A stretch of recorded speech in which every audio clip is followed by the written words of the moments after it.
It was the best decision we ever made. Can't do everything well at the same time. Time is it's so precious, and you want to spend it on things which are only going to grow you as well. I guess that's why we wanted to talk about starting your own business today. Life is not perfect, and neither are we. Welcome to Raw and Unhinged.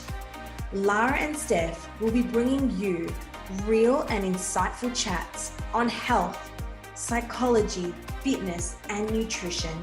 Lara is a qualified nutritionist and fitness enthusiast who loves her pizza, and Steph, a registered psychologist, author, and renowned brunch queen. We hope you're ready for today's chat. Hey team, and welcome back to our next episode of Raw and Unhinged. So Steph, how are you going in isolation? Oh, well, as you can tell, I'm wearing a hat to cover my regrowth. I have no eyelashes and my eyebrows, let's not even go there. So we are back in so when it's been a wild journey. But look, it is what it is. We can't change it. So I guess I'm just trying to focus on what we can control, working really hard with my mindset reset group and really working on that mindset during this time. How are you going? I'm good. So I've obviously got more freedom than you. So like Haddock Girls Weekend, been working really hard. I'm seeing the benefits of my business as well. I'm finding my nutrition business is growing so much that it's hard for me to stay on, hold it together, but I am, and I'm very proud of it, and I'm seeing success, which is good, and it's something I've been working on for a very long time. My uni degrees have paid off. I know, finally. I feel the same way, and the results are amazing that I've seen on social media with your clients, and it's such an important time because people are struggling with their ISO bodies, so I think it's such a good time, and well done. And I guess that's why we wanted to talk about starting your own business today. So Lara and I both essentially have our own businesses. We run our own ship, but it hasn't always been that way. And a lot of people ask us, how do you start your own business? How do you get into the groove of things? So Lara, take us back. When did you officially stop working for someone else, and what was the reason for that? Well, I literally stopped working for someone else when COVID hit. Like, I've always kind of had my meal plans and obviously social media, but I don't see myself as a social media influencer, as we've discussed before. I went to uni for 7 years. So obviously I've got a degree, I've got a biomedical degree, and I've got a nutritionist degree. So I always consider myself as a nutritionist, and it didn't really grow until I had the opportunity to really sit down, make my own website, make my own person. And that was during COVID, and it's really given me the opportunity to grow. And I kind of think now, like, if it wasn't for COVID, I wouldn't be in the position I would be today, because I wouldn't have put that much time into, my business. Yes, it was still there, but really putting time into it and making it grow during that time, and putting my effort and time into something while we were in isolation was the best decision I ever had. So it was good. And I agree. I think it's a bit hard to talk about because, COVID was so bad, but essentially it literally was the only time in your life where you were given 100% permission to focus on what it is you wanted to focus on for majority of people.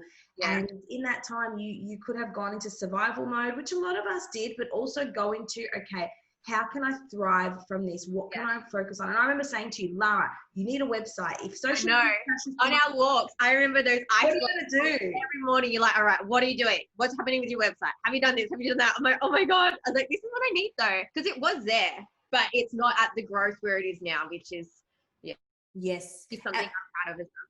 Yeah, and when it comes to business, a lot of people will focus on, but what if, or if you can't do this, because a lot of people have a limited mindset. Whereas with you, I saw the potential, and I, said, do this, because I knew you needed to do that to get yourself to the next level. And speaking of business, I've run a couple now. So I started my first. You're just out of this world. So when I was 22, I bought my first fitness studio business while I studied psychology. This is all in my book, the whole story of how I died doing that. But I sold it 5 years later. And like yourself, Lara, I was hustling so hard. And I learned a lot about business. I learned what I didn't want to do. I learned what I did want to do. And I think more than anything, I realized, okay, my next move is going to be online.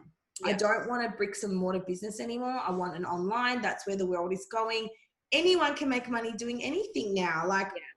On TikTok, there's people in third world countries making jewelry on TikTok, and people in Australia are like, oh my gosh, I want to support you. And they're buying that jewelry. So there is so many ways to make money and start a business, but there's so much fear around it as well. I know, for instance, well, Pete, like he was working for Optus full time and he took the decision, he was getting an amazing wage. He took the decision to, put himself out there, work for himself. And, he said to me it was the best decision ever. Like, especially, I used to work at Rebel Sport, obviously, when I was at university, and I worked at a pharmacy as well when I first moved here. And working for someone else, I don't know, it just didn't sit with me right. Of course, like, it's good. You, like, kind of have that stability as well. But going outside that, getting outside your comfort zone, you're always not going to, you're vulnerable, right? And that's the thing that scares a lot of people. People are vulnerable. People are scared to go outside their own job, which is why people do a 9 to 5, Monday to Friday job. Yes. And I have so much respect for people who do that because that is incredibly hard. Yeah. I think what stops most people from going out and doing their own thing is that they treat it as a side hustle. Oh, it's just my side thing. It's my side hustle. But to be 100% honest, the minute your business grows is when you're going to put all your heart and your energy in that. And if you stop perceiving it as a side hustle, if you're like, oh, I don't want it to grow that big because people are scared they're not going to be able to control it, that's when it's always going to be a side hustle. Yeah. Treat it like one. Like, look how Pete just escalated when he left his full-time hustle to put all time and energy. Because one thing I've learned in life is you can't do everything well at the same time. And that was my hardest lesson to learn. I was, what was it? I was a jack of all trades, master of none. So I made the decision earlier this year. I left a really flexi working from home clinical role. It was a manager role to pursue my passion of coaching and psychology. And this was all before COVID. And it was the best thing I ever did because I said, okay, I'm doing a million different roles and I want to focus on what I'm passionate. So the first thing is focus on what gives you the most joy. What is it you think about when you go to bed at night? What is it that you fantasize about? And that is where you should go in the direction 100%. of. Yeah. Like now, even when I work, like I work so much, especially with my clients, I don't even consider it work because I'm so passionate about what I do. I love helping people. I love transforming people. When people tell me that they've fit into a shirt that they haven't fit in like 2 years, it just brings a bigger smile to my face. And I think that's why I enjoy what I do because, you told me that. You said, what do you want to see yourself doing? I'm like, I just want to be doing consults and helping people.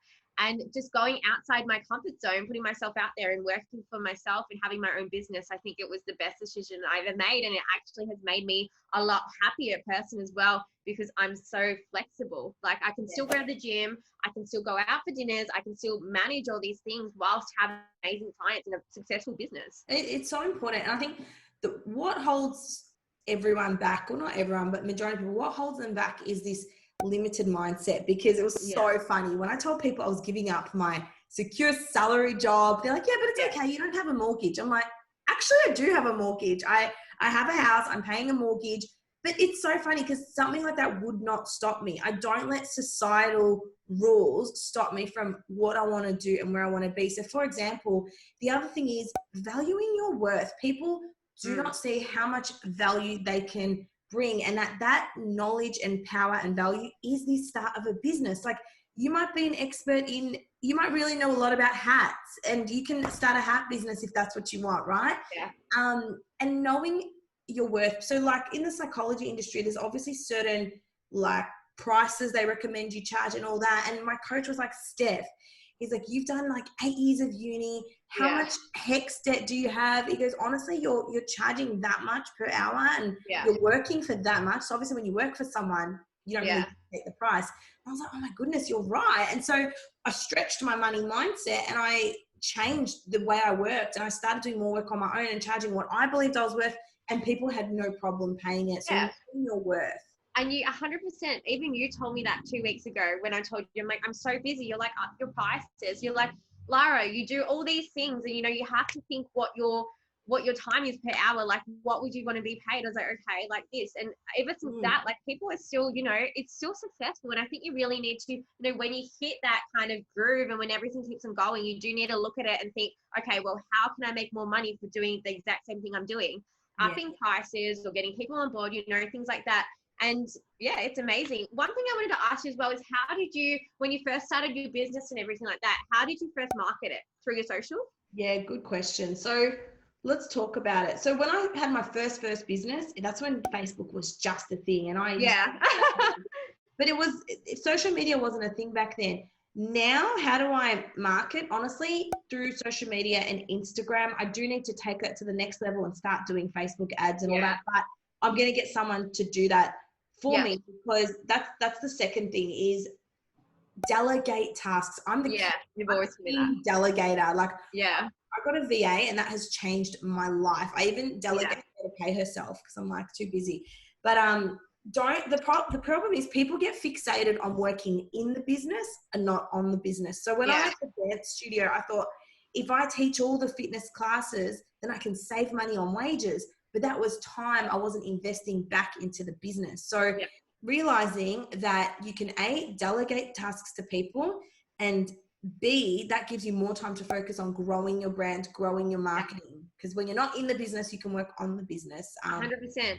And that's something that's so important as well. It's like, if you keep on working in your business, how are you going to make it grow as well? So like you said, you need to delegate tasks, like, you know, someone editing your YouTube, someone doing this, someone doing that. Like, your time is it's so precious. And you want to spend it on things which are only going to grow you as well. Like, you don't want to spend it, you know, editing your YouTube for 3 hours, or, you know, doing this for 3 hours, doing that for 3 hours, when you can easily get someone to do it for you. So that, I think that's a really important note to take on. Yeah, when you told me you were doing everything on your own, you're like, what?